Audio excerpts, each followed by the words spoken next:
जीवन के अंदर बहुत सारी परेशानियां आती है, बहुत सारी दिक्कतें भी आती है, जिससे ज़्यादातर बच्चे पढ़ नहीं पाते हैं।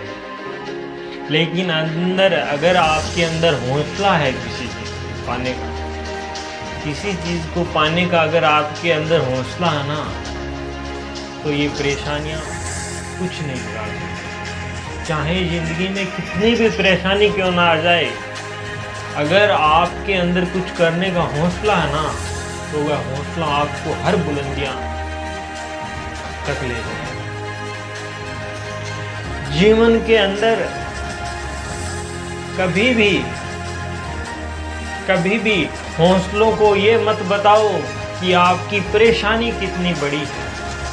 जीवन में कभी भी हौसलों को ये मत बताओ कि तुम्हारी परेशानी कितनी बड़ी है, बल्कि परेशानियों को ये बता दो कि तुम्हारा हौसला कितना बड़ा है। बल्कि परेशानियों को ये बता दो कि तुम्हारा हौसला कितना बड़ा है, कि हमारे अंदर हौसला है, हम तुमको पा सकते हैं, चाहे परेशानी हमारे अंदर कितनी भी क्यों ना आ जाए हमारी। तो इसी प्रकार लगन के साथ पढ़ते रहो, चाहे जीवन में जो भी परेशानी आए, परेशानी चली जाती है, लेकिन हौसला नहीं जाना चाहिए।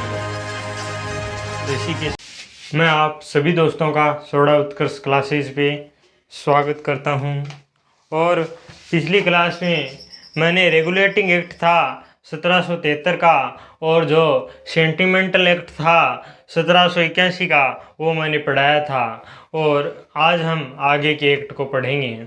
जैसे पिट्स इंडिया एक्ट 1784 में आया था। Pitt's India act very important है, ये बहुत इम्पोर्टेंट है। पिट्स इंडिया एक्ट 1784, तो ये जब आया भारत, तो इसके जो वहाँ ब्रिटिश के अंदर जो प्रधानमंत्री थे, उस प्रधानमंत्री का नाम था William Pitts the younger. William Pitts the younger.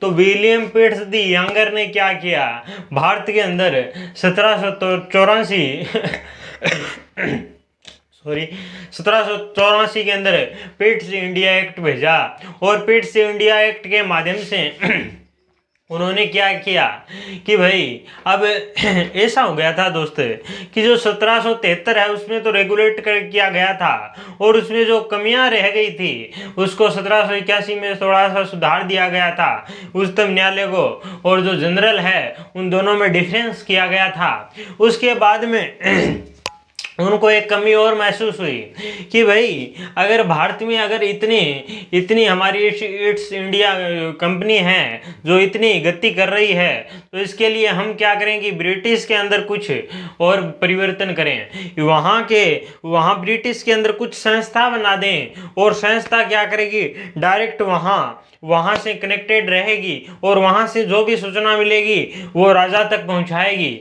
ऐसा उसने कुछ किया। तो 1784 का जो पिट्स इंडिया एक्ट है वेरी इंपॉर्टेंट है। पहले साधारण तौर पे अगर हम इसकी बात करें तो क्वेश्चन कैसे बन सकता है, पीएम कौन था, तो पीएम तो विलियम पिट्स द यंगर था। विलियम पिट्स द यंगर था। दूसरी बात, ये एक ऐसा एक्ट है जिसमें भारत जो अंग्रेज थे, अंग्रेजों ने भारत में जो अपना क्षेत्र था, अपना जो अधिकृत क्षेत्र था, अंग्रेजों का जो अधिकृत क्षेत्र था, उस अधिकृत क्षेत्र को पहली बार भारत में ब्रिटिश संपत्ति कहा गया। यानी जो भारत के अंदर जो अंग्रेजों ने क्षेत्र जीता था, उस क्षेत्र को पहली बार पिट्स इंडिया एक्ट 1784 के अंदर भारत में ब्रिटिश संपत्ति कहा गया। अब मैं ये बोल रहा हूं ना, आपको लिखना है, ये नहीं उतारना है, ठीक है ना। ये भारत में ब्रिटिश संपत्ति कहा गया, यानी भारत के अंदर जो अपने क्षेत्र जीते हुए थे उसको पहली बार पिट्स इंडिया एक्ट 1784 के अंदर भारत में ब्रिटिश संपत्ति कहा गया। भारत में ये क्वेश्चन बहुत बार पूछा जाता है इसी जेल में। भारत में ब्रिटिश संपत्ति कहा गया। और जो अपनी संपत्ति थी, अपने जो भूभाग था, ब्रिटिश भूभाग था, उस भूभाग की राजधानी कलकत्ता को बना दिया गया था। उस भूभाग की राजधानी कलकत्ता को बना दिया गया था। और पहली बार भारत में ब्रिटिश संपत्ति कहा गया, ब्रिटिश भूभाग को पहली बार भारत में ब्रिटिश संपत्ति कहा गया। और उस ब्रिटिश संपत्ति की राजधानी कलकत्ता को बना दिया गया था। एक बार नोट करो, फिर मैं बताता हूं ये 84 एक्ट क्यों आया।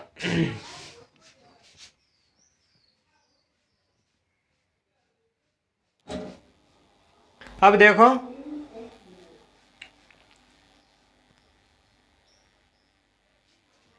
ये आपने नोट कर लिया। अब जो 1700 पिट्स इंडिया एक्ट 1784 है, उन्होंने क्या किया कि भाई ऐसे तो काम नहीं चलने वाला है। अगर तरक्की कर रही है हमारी ईस्ट इंडिया कंपनी, तो हम कुछ रोल, कुछ एक अलग करें। तो उसने क्या किया, दोहरी सरकार बना दी। जो वहां के राजा थे, उसने दोहरी सरकार बना दी। क्या बना दी, दोहरी सरकार। अब बात आती है सर, दोहरी सरकार कैसे बना दी। दोहरी सरकार जो प्रणाली है, वह क्वेश्चन पूछा जा सकता है, ये किसके द्वारा लाई गई और कब लाई गई। तो 1784 के अंदर पिट्स इंडिया एक्ट के द्वारा दोहरी सरकार प्रणाली।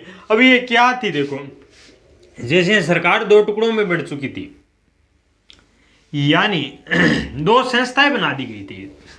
दो संस्थाएं बना दी गई थी। कौन सी संस्था। पहली संस्था अभी बना दी गई थी,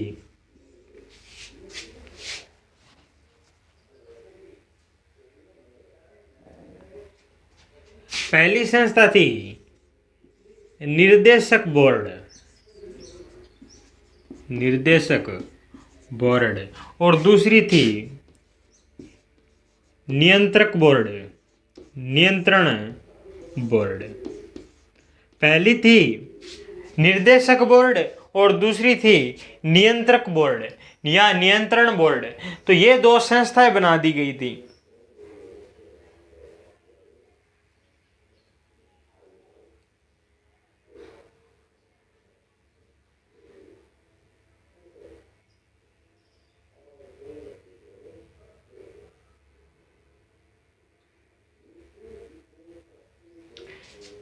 इसे कहते हैं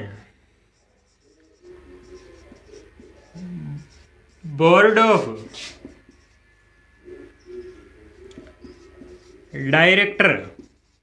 डायरेक्टर्स, और इसे बोलते हैं बोर्ड ऑफ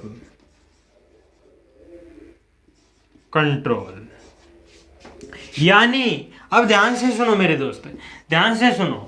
उसने क्या क्या कि भाई अब ऐसा करते हैं, ब्रिटिश के अंदर ये तो दोहरी संस्था प्रणाली ब्रिटिश के अंदर बनाई गई थी। नियंत्रण बोर्ड भी ब्रिटिश में था, नियंत्रक बोर्ड भी ब्रिटिश में था। तो ब्रिटिश में उसने क्या किया कि भाई कुछ संस्थाएं बनाए, जो भारत में जो कुछ भी चल रहा है उसके बारे में हमें सूचना दे। तो एक तो बना दिया गया था निर्देशक बोर्ड और दूसरा बना दिया था नियंत्रक बोर्ड, बोर्ड ऑफ डायरेक्टर्स और बोर्ड ऑफ कंट्रोल। शॉर्ट में इसे हम आगे बोलेंगे बीओडी, बीओडी, और इसे बोल दे सकते हैं बीओसी। तो ध्यान रख लेना, बीओसी का मतलब हो जाएगा बोर्ड ऑफ कंट्रोल और बीओडी का मतलब हो जाएगा बोर्ड ऑफ डायरेक्टर, निर्देशक बोर्ड और नियंत्रण बोर्ड। ये दो संस्थाएं बना दी गई थी। अब बात आती है जो निर्देशक बोर्ड था मेरे दोस्त, जो निर्देशक बोर्ड था, ये क्या किया कर दिया गया था, ये कंपनी के हाथों था।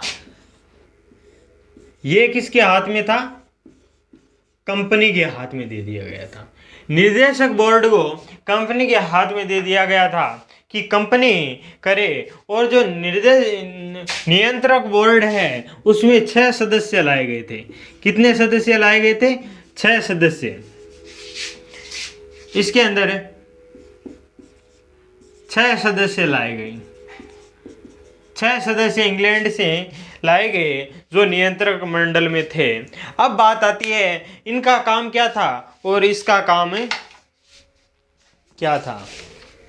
तो ये तो काम करते थे, इसका काम था और व्यापार करना और इसका काम था प्रशासन करना।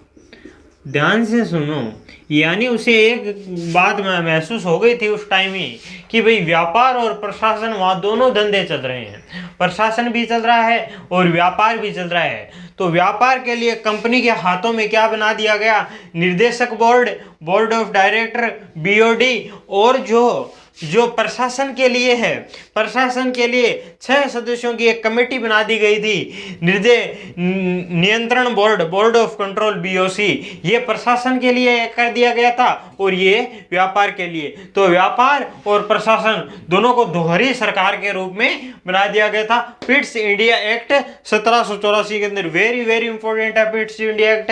सर्वप्रथम 2 संस्थाएं बनाई गई थी, बीओडी, बीओसी। बीओसी प्रशासन के लिए थी, बीओडी व्यापार के लिए थी, ये आपको याद रखना है।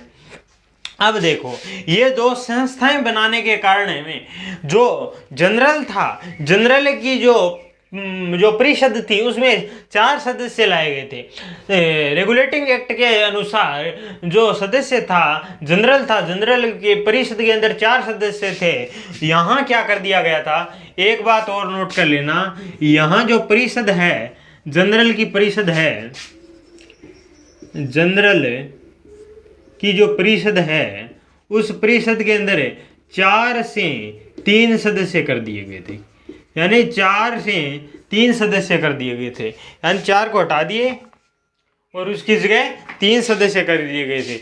क्योंकि ये 2 संस्था बना दी तो सदस्यों की जरूरत की कमी महसूस हुई, तो 4 से हटाकर 3 सदस्य कर दिए गए और 2 संस्थाएं ये बना दी गई थी। ये हमारा था पिट्स इंडिया एक्ट 1784, जिसमें ये इतनी बातें कह गई है, मैं डिटेल से सारी चीजें बता रहा हूं, तो इसको आप नोट करिए कि पिट्स इंडिया एक्ट 1784 के अंदर दोहरी सरकार प्रणाली लाई गई। प्रणाली के अनुसार 2 बोर्ड बनाए गए, पहला प्रशासन के लिए बनाया गया, दूसरा व्यापार के लिए बनाया गया। व्यापार कंपनी के हाथों में हो गई और नियंत्रक बोर्ड में 6 सदस्य निर्धारित किए गए और 6 सदस्य प्रशासन के लिए किए गए, board of control, board of director. और जब ये बना दी गई थी तो जो परिषद थी, परिषद में कमी की महसूस हुई, जिसे जो जनरल की जो परिषद है, उस परिषद में पहले 4 सदस्य थे रेगुलेटिंग एक्ट के अनुसार, इसके अंदर 4 से हटाकर 3 कर दिए गए, 3 सदस्य कर दिए गए। ये नोट कर लेना बात को, यहाँ है, छोटी है लेकिन छोटी ही खोटी है, इसे एक लॉन्ग में लिख लेना। मेरे पास तो यहाँ जगह नहीं है इसलिए यहाँ लिखा रहा हूँ। तो ये था हमारा पिट्स इंडिया एक्ट, इसे नोट करो, फिर अगला बताता हूँ।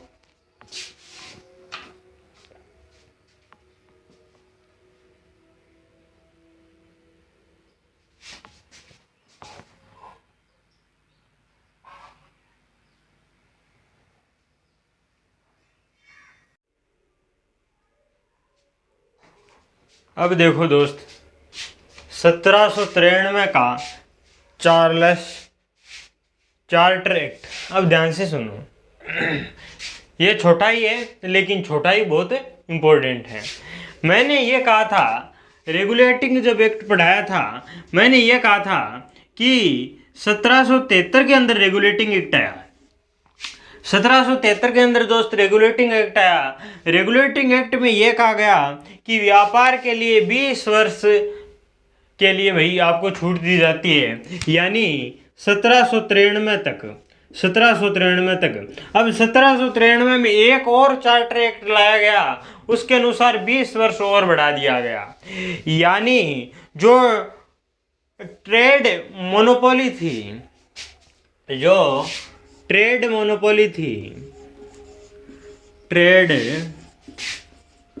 मोनोपोली, जो ट्रेड मोनोपोली थी उसमें 20 वर्ष की वृद्धि कर दी गई, 20 वर्ष की वृद्धि कर दी गई। ट्रेड मोनोपोली के अंदर 20 वर्ष की वृद्धि कर दी गई कि भाई तुम और 20 वर्ष व्यापार कर सकते हो, यानी 1793 का जो चार्टर एक्ट है उसके अंदर जो ट्रेड मोनोपोली है, व्यापार का अधिकार पत्र है, उसे 20 वर्ष के लिए और बढ़ा दिया गया था कि भाई तुम 20 वर्ष के लिए और व्यापार कर सकते हो। यानी कहने का मतलब है कि 1793 से लेकर 1813 तक तुम्हें व्यापार करने की छूट और मिल गई। यानी उसने 1793 से 1813 को 13 तक व्यापार करने की और अधिकार पत्र ले लिया। ट्रेड मोनोपोली को 20 वर्ष के लिए और बढ़ा दिया गया था। यह पहली बात इसके अंदर कही गई थी। एक बार इसे लिखो। अब देखो, अब कुछ चीजें बताता हूं। ये तो कर दिया गया था। अब क्या हुआ, मैंने पिछले एक्ट जो पिट्स इंडिया एक्ट 1784 में आया गया था, उसके अंदर एक बोर्ड ऑफ कंट्रोल बनी थी प्रशासन के लिए। तो उसे आभास हो गया था कि भाई प्रशासन किया जाए। 2 मिनट।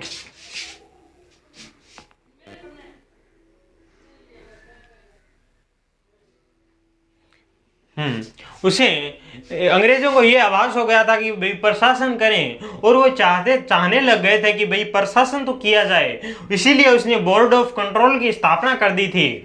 अब क्या सोचा उसने कि भाई अगर हम यहाँ प्रशासन चलाएं तो प्रशासन के लिए अधिकारियों की जरूरत पड़ेगी। प्रशासन के अगर कहीं भी प्रशासन चलाना है तो प्रशासन के लिए अधिकारियों की जरूरत पड़ेगी। तो अधिकारियों के लिए उन्होंने क्या कहा, सिविल सेवा की स्थापना कर दी गई। Very very important. जो सिविल सेवा है मेरे दोस्त, सिविल सेवा बनाई। क्या की? सिविल सेवा की स्थापना कर दी। कब की? 21 अप्रैल 1793 में। याद रख लेना, सिविल सेवा की स्थापना कर दी गई 21 अप्रैल 1793 में कि भाई प्रशासन करना है, प्रशासन के लिए अधिकारी चाहिए। अधिकारी के लिए उन्होंने क्या किया, सिविल सेवा की स्थापना कर दी गई 21 अप्रैल। उसमें जो गवर्नर था, गवर्नर का नाम था लॉर्ड कॉर्नवालिस। क्या नाम था? Lord Cornwallis. लॉर्ड कॉर्नवालिस ने ये स्थापना की थी। ये भी इंपॉर्टेंट है कि भाई सिविल सेवा की स्थापना किसने की? 21 अप्रैल 1793 के अंदर लॉर्ड कॉर्नवालिस ने 1793 के चार्टर एक्ट के द्वारा सोचा गया कि भाई प्रशासन तो करना है, प्रशासन करने के लिए अधिकारी चाहिए। अधिकारी के लिए उन्होंने सिविल सेवा की स्थापना की 21 अप्रैल 1793 के अंदर। उस समय का जो गवर्नर जनरल था लॉर्ड कॉर्नवालिस ने सिविल सेवा की स्थापना की। इसी कारण सिविल सेवा दिवस भारत के अंदर सिविल सेवा दिवस मनाया जाता है। भारत के अंदर वेरी वेरी इंपॉर्टेंट भारत के अंदर सिविल सेवा दिवस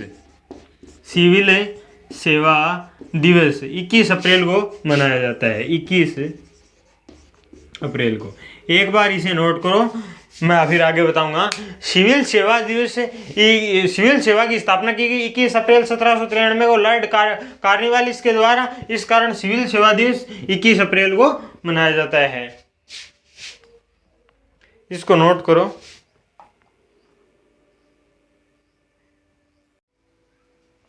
तो सिविल सेवा दिवस 21 अप्रैल याद रखना। उस समय गवर्नर जनरल कौन था? Lord Cornwallis. सिविल सेवा की स्थापना कर दी गई। अब देखो, उसने सोचा अब भाई सिविल सेवा की स्थापना भारत में कर दे तो खर्चा कौन लाए? सिविल सेवा ऐसे ही स्थापित हो जाती है क्या? खर्चा चाहिए सिविल सेवा स्थापित करने के लिए। छोटी मोटी चीज नहीं होती सिविल सेवा भारत में स्थापित करना। तो जब भारत के अंदर सिविल सेवा स्थापित की गई 21 अप्रैल 1793 ईस्वी को, तो अंग्रेजों ने सोचा भाई खर्चा चाहिए, बिना खर्चे के तो कौन सी सिविल सेवा बनाए। तो खर्चा चाहिए, तो खर्चा कहाँ से लाए? क्या अंग्रेज देंगे? इतनी औकात है अंग्रेजों की कि अंग्रेज यहाँ खर्चा कर दे? खर्चा नहीं करने वाले अंग्रेज। तो खर्चा चाहिए भाई सिविल सेवा के लिए, खर्चा। अब खर्चा कहाँ से लाएं? तो खर्चा लाने के लिए उसने रेवेन्यू बोर्ड की स्थापना की। रेवेन्यू बोर्ड की स्थापना की। रेवेन्यू बोर्ड यानी राजस्व बोर्ड, रेवेन्यू बोर्ड यानी राजस्व बोर्ड की स्थापना की। रेवेन्यू बोर्ड की स्थापना की। रेवेन्यू बोर्ड क्या करता था? जनता से राजस्व एकत्रित करता था, और जो राजस्व एकत्रित होता था उसे सिविल सेवा के अंदर लगाया जाता था। अब राजस्व एकत्रित कर दे, हो सकता है कि जनता राजस्व दे ही ना, फिर क्या करें? तो जनता से राजस्व एकत्रित करने के लिए उसने क्या किया? राजस्व एकत्रित करने के लिए अंग्रेजों ने क्या किया? राजस्व पुलिस की स्थापना कर दी गई। राजस्व पुलिस बना दी गई। क्या बनाई? राजस्व पुलिस। अब यहाँ बाबा ध्यान देने वाली बात है, सिविल सेवा की 21 अप्रैल 1793 को स्थापना कर दी गई थी, और वहाँ खर्चा चाहिए, खर्चा के लिए रेवेन्यू बोर्ड बनाया गया, राजस्व बोर्ड बनाया गया। राजस्व बोर्ड में अगर जनता से राजस्व छीनने के लिए राजस्व पुलिस की स्थापना कर दी गई। ये वेरी वेरी इंपॉर्टेंट क्वेश्चन है। राजस्व पुलिस की स्थापना कौन से एक्ट के द्वारा की गई? 1793 का चार्टर एक्ट के द्वारा। तो 1793 के चार्टर एक्ट के द्वारा रेवेन्यू बोर्ड बनाया गया, सिविल सेवा की स्थापना की गई, राजस्व पुलिस की स्थापना की गई, और 20 वर्षों के लिए जो ट्रेड मोनोपोली है उसी 20 वर्षों के लिए बढ़ाया गया। सिविल सेवा की स्थापना की गई, और राजस्व बोर्ड की स्थापना की गई, और राजस्व पुलिस की स्थापना की गई। और उस समय जो वहाँ का गवर्नर जनरल था वो लॉर्ड कॉर्नवालिस था। तो इतना बहुत है। तो आज की क्लास आपको कैसी लगी? इसी प्रकार 2-2 या 3-3 हम एक्ट को लेते जाएंगे और आराम से पूरी राज्य व्यवस्था को समझते जाएंगे। मुझे लग रहा है आपको मजे आ रहे हैं, और मैं एकदम डिटेल से आराम से पूरी डिटेल से अध्ययन करवा रहा हूँ। और आपका बहुत बहुत धन्यवाद पूरी क्लास देखने के लिए। Thank you.